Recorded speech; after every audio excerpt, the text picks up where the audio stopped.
Bonjour à toutes et à tous et bienvenue dans ce nouveau PF Mercato consacré au mercato, aux dernières heures du mercato du Paris Saint-Germain. Voilà, il y a eu énormément de petites rumeurs, de dossiers, des avancées qui ont eu lieu tout au long de la journée. Donc on va faire un gros point.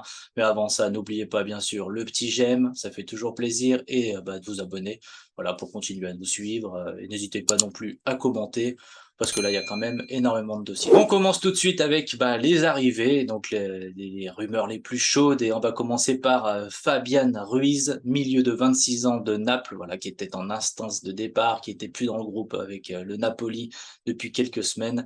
Voilà, aurait voyagé à Paris pour signer son contrat et passer sa fameuse visite médicale. Voilà, tout ça devrait être officialisé assez rapidement.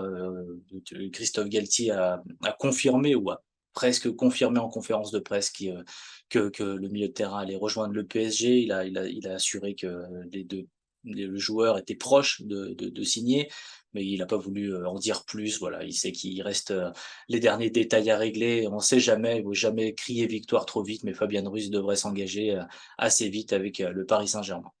Deuxième dossier, voilà, qui arrivait un petit peu plus, c'est une rumeur qui date de quelques semaines déjà, mais qui avait perdu un petit peu, on va dire, de consistance.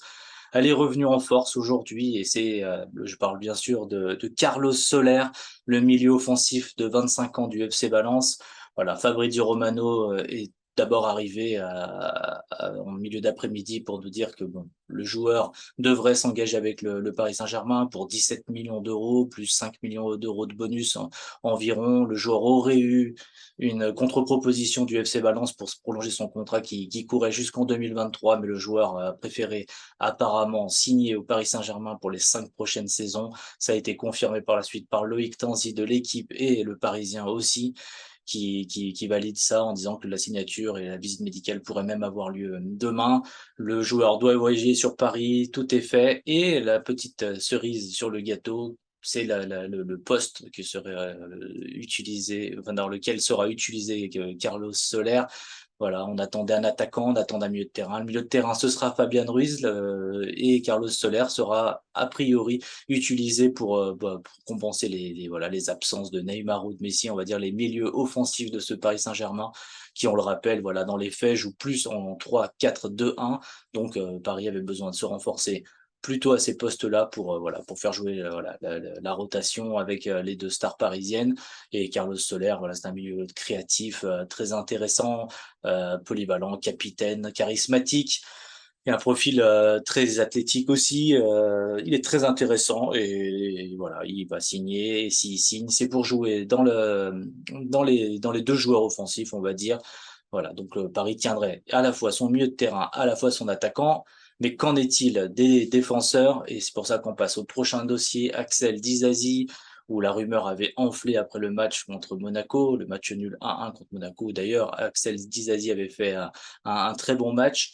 On parlait de 50 millions d'euros, et puis après ça s'était beaucoup calmé.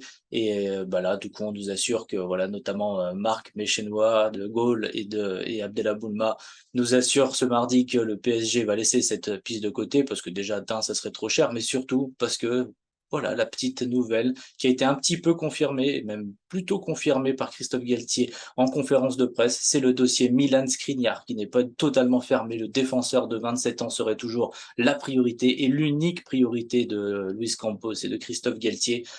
Et en interne, en interne, tout le monde sait que Milan Skriniar est la cible. Même voilà, les joueurs sont plutôt au courant. Donc après, voilà, est-ce que ça va se faire? Christophe Galtier a dit qu'il restait 48 heures, que tout était encore possible. Mais la petite nuance, c'est que ce serait Nasser El Khelaifi qui prendrait les rênes du dossier pour aller, voilà, parler avec le président de Interiste pour conclure ce dossier qui, on le sait, date de juin dernier, où le PSG avait déjà commencé à cibler Milan Skriniar. Donc rien n'est perdu dans ce dossier, même si voilà, ça sera très cher. Les négociations sont toujours très difficiles avec l'Inter Milan, mais Paris croit en sa chance et laisse les autres pistes de côté. Donc comme quoi, Milan Skriniar est encore bien espéré au Paris Saint-Germain. Et puis du côté des départs, maintenant, On va noter que Leandro Paredes, milieu de 28 ans du Paris Saint-Germain, n'est pas dans le groupe pour le déplacement à Toulouse de demain soir. En effet, Galtier a dit en conférence de presse que le joueur avait la tête à la Juventus, qu'il avait déjà son contrat de prêt avec la Juventus, mais que voilà, il restait des petits détails entre les deux clubs.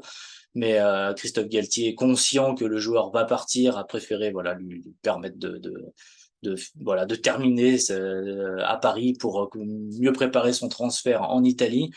Donc voilà, ça a été Leandro Paredes devrait quitter le Paris Saint-Germain normalement demain, si on en croit les dernières rumeurs. Bien sûr, il y a aussi Idrissa Gana Gueye qui a été largement cité aujourd'hui, notamment par Marc Méchenoua de Gaulle, qui assure qu'il reste que quelques détails à régler. Voilà, entre les clubs, l'accord est très proche d'être trouvé et le joueur s'engagerait pour 2 années plus une en option avec le club d'Everton. Donc voilà, encore un départ. Paris continue dégraisser et normalement devrait arriver à vendre Idrissa Gueye d'ici la fin du mercato. Enfin, on a appris aussi l'officialisation du départ en prêt avec option d'achat de Kenny Nadjera, l'attaquant de 20 ans, le Titi parisien, voilà, qui a dépassé, on va dire, l'âge pour jouer avec les U19, qui n'a pas d'équipe réserve. Luis Campos et Christophe Galtier ne comptent pas forcément sur lui pour l'intégrer dans l'équipe, on va dire l'équipe 1, voilà, on va l'appeler comme ça parce qu'il n'y a pas vraiment de nom. Donc voilà, Kenny Nadjera est prêté à Lorient avec une option d'achat. On lui souhaite bien évidemment bonne chance.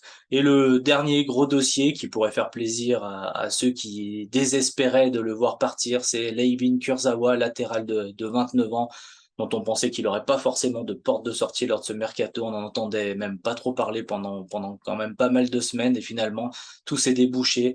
Il l'annonce d'un accord contractuel déjà entre le joueur et le latéral gauche de Fulham, le latéral gauche pardon du Paris Saint-Germain pour rejoindre Fulham. Les discussions ont bien continué, ont bien avancé entre les deux équipes et ça c'était selon Romano.